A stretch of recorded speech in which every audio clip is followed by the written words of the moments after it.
All right, welcome everyone. Today we are going on a bit of a safari, a strategic one, through the wild and fast-growing world of AI startups. The goal of this whole thing? To give you, the ambitious operator, a map of the terrain, and to really zero in on one of the most important new roles out there, the AI generalist. So, here's our game plan for the day. First, we're going to define what this opportunity even is. Then, we'll tour 3 totally different habitats of AI companies.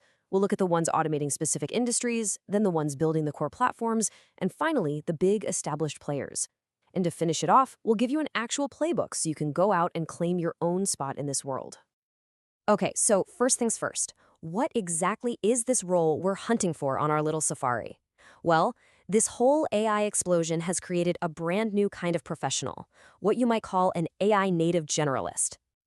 So what makes this role so special? Well, think of it as this powerful hybrid. You've got the strategic brain of a consultant, the get-it-done attitude of a startup operator, and you've got the tech savviness of a product manager. These people are the glue, the essential connective tissue between the brilliant cutting-edge AI research and, well, actually building a business that works.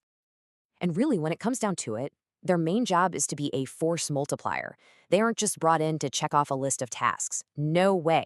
They're hired to create leverage for the founders, to build the scaffolding that lets a company not just survive, but actually thrive when things are growing like crazy. All right, our safari officially begins. Our first habitat, vertical AI. So these are the companies that are taking AI and applying it like a scalpel to solve really deep, complex problems in specific industries. Think housing, law, finance. It's all about getting deep into the workflows. Our first sighting is EliseAI. What they do is use conversational AI to handle all that back and forth communication in real estate and healthcare. Their culture is known for being super intense, really shaped by their CEO's philosophy, which is never die, be the cockroach. And that's exactly the kind of person they're looking for in roles like chief of staff, someone with that relentless founder-level grit. Next up, Podium. They're all about helping small and medium-sized businesses with their AI employee, Jerry.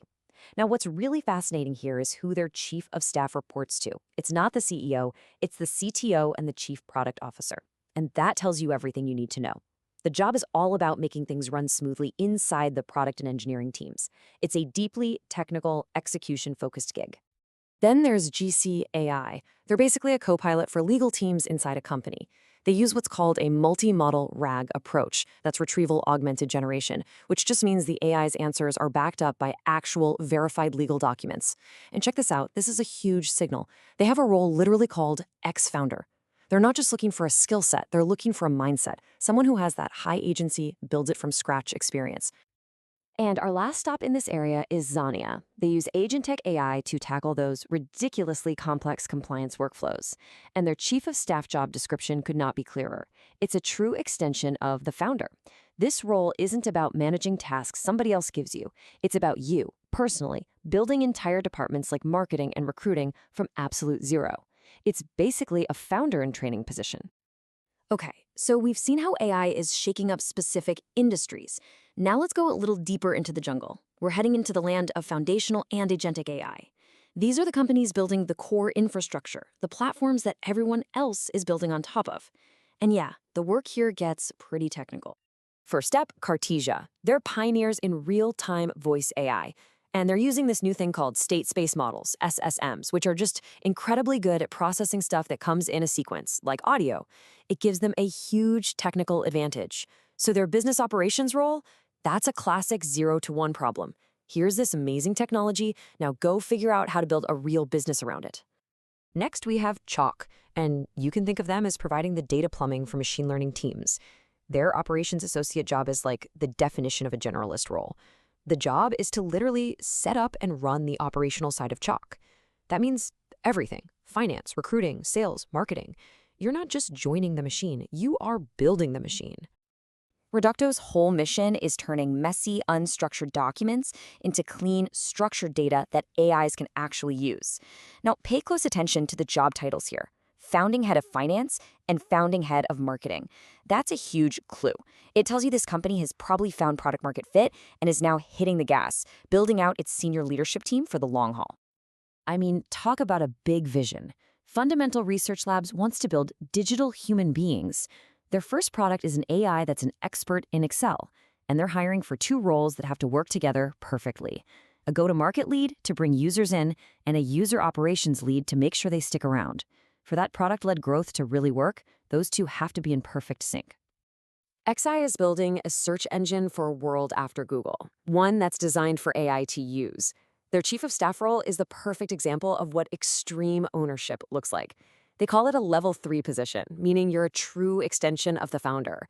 You have full context and responsibility for everything from company strategy all the way down to legal stuff. Okay, for the last leg of our tour, we're entering the territory of the established leaders, the big ones. These are mature, market-defining companies. And the challenge for a generalist here is totally different. It's not about building from scratch. It's about weaving AI into huge, complex organizations to make them better and faster. So here we have Cribl, a late-stage giant in the data world.